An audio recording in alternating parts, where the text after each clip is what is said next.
হুজুর, আরে তুমি কোথায় গিয়ে?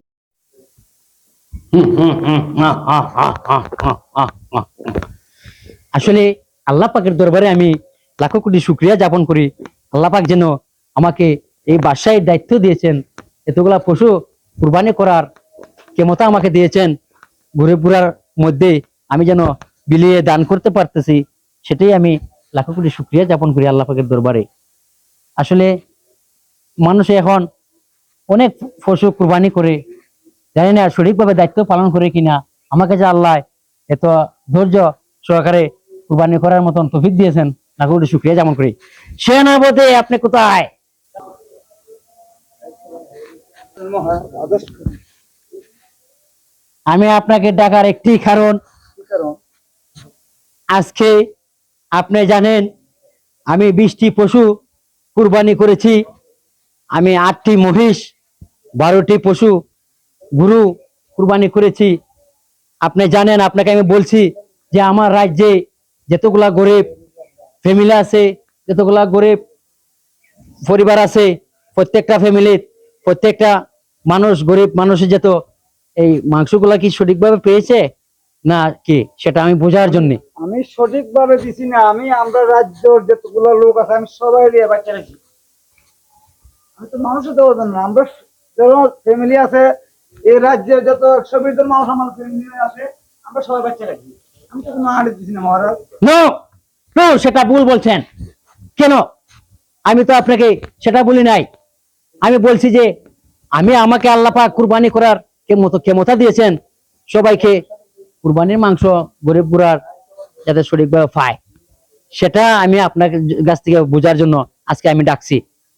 দেখেন, আমি আপনাকে একটা কথা বলি, সঠিকভাবে কুরবানি করার অনেক নিয়ম কানুন আছে। নিয়ম কানুন সঠিকভাবে গরিব গুড়া পাইতে মাংসগুলা। গরিবে এক নোয়া তফিক নাই একটা গরু কুরবানি দিত, ঠিক আছে? ঠিক আছে। আমি এগুলা মাংসগুলা সবকিছু বিলাই বিলাই করে দিছ। আমি দিছি 120 জনের ভিতরে দিছি। আমি বাইরে মার দিছি না। খামোশ! আপনি সেটা কি বলেন শুনেন, আমি আপনাকে বলি, কুরবানি করার নিয়ম কানুন আছে। মাংসগুলা 3 বর্ণ করব, ঠিক আছে? একটা পশুর মাংস যদি 60 কেজি হয়, তাহলে 20 কেজি করে 3টা বাট করবা। 3 বাটে 1 বাট যারা কষ্ট করবে, সারাদিন পরিশ্রম করিয়া মাংসগুলারে গুরুরে খাটবো, চুলাইব, হ্যাঁ, মাংসগুলা পিস করব, বানাইব, পরিশ্রম করব, তারা 1 বাট নিবে নিয়ম কানুনে, যেটা আমি জানি। আমি বুঝছি না। আমি বুঝছি না। শুনেন, কথার উপরে কথা বললেন না। তারপর একটা বাট গরিব গরিব মিসকিন, ওদের জন্য, আত্মীয় স্বজনের জন্য 1 বাট আপনার, 1 বাট নিজের। তারপরও যে বাটটা আপনার নিজের, এই বার থেকেও অনেকগুলা মানুষের দেওয়া লাগে।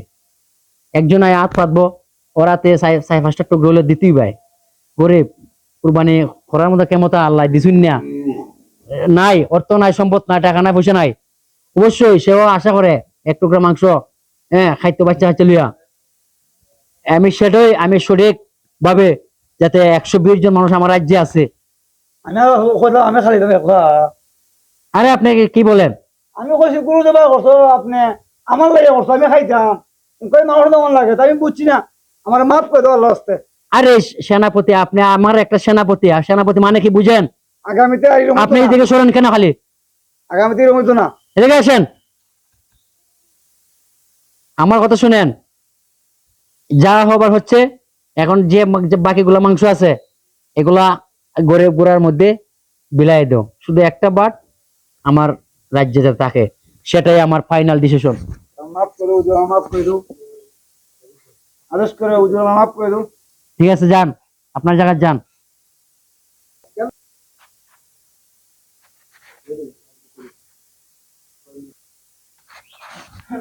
আমার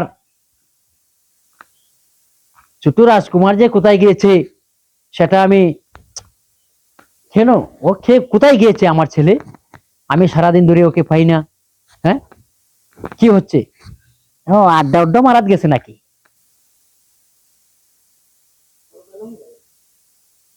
কোথায় দিয়ে গিয়েছে আমার ছেলেটা?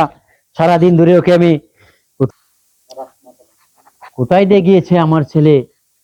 তো তো আমি কখনো। জি আব্বা হুজুর। আরে তুমি কোথায় গিয়েছিলে বাবা? আব্বা হুজুর, গিয়েছিলাম একটু ঘুরানোর জন্য। কোথায় গিয়েছিলে ঘুরানোর জন্য? তোমার ঘোরাফেরা করতে যায় কোনো সমস্যা হচ্ছে নাকি? জি না আব্বা হুজুর, আমি বাদশার ছেলে, আমার দিকে কেউ তাকায় তা চাবে নাকি? হ্যাঁ বাবারে, আমি জানি আমার ছেলে, আমার রাজপুত্র, আমার ওর তোমার প্রতি আমার আত্মবিশ্বাস আছে বাবা। জি আব্বা হুজুর। সেটা আমার বিশ্বাস আছে যে তুমি কারোর সাথে বেয়াদবি করবা না। জি না আব্বা হুজুর। হ্যাঁ, তাহলে ঘোরাফেরা করতে যায় কোনো সমস্যা হচ্ছে না বাবা? জি না আব্বা হুজুর, জি না। ঠিক আছে, থ্যাংক ইউ। তো সারাদিনে কোথায় ছিলা? এত লেট হচ্ছে কেন? আব্বা হুজুর, দাওয়াত দাওয়াত খাইতে যাওয়া লাগে না আব্বা হুজুর? হ্যাঁ, আমি তো তোমাকে নিয়ে খুব টেনশনে ছিলাম। কেন আব্বা হুজুর? আমি টেনশনে মানে, আমার একটা ছেলে, একটা রাজপুত্র, আমার রাজ্যে, এত বড় রাজ্যের মধ্যে আমার আল্লাহ পাকে ছেলে সন্তান দেয় নাই। আমি তোমাকে পেয়েছি খুব কষ্ট করে, আল্লাহ পাক আমাকে দিয়েছে। জি আব্বা। তাই বলে আমার খুব কষ্ট, আমি খুব টেনশনে ছিলাম। কোথায় যে সারাদিন আমার ছেলেটা আছে, আমার পুত্র। বাবা কোথায় গিয়েছিলা তুমি? আব্বা হুজুর, আমি গেছিলাম কুমারের সাথে দেখা করার জন্য। খামোশ! কুমারে? কিসের কুমারে? আমার রাজ্যে কোনো কুমারী সুমারি নাই, কুমারে থাকার কথাও না। আব্বা হুজুর, কি বলছো তুমি? আব্বা হুজুর, আমি কুমারীর দ্বারা যাচ্ছি আব্বা হুজুর। যাচ্ছি মানে? হ্যাঁ, না, আমার তো খুব টেনশন হচ্ছে। আমার রাজ্যে কুমারী কোথা থেকে আসলো? হ্যাঁ, আমার ছেলে, তাই তাই বলে তো আমার ছেলেকে আমি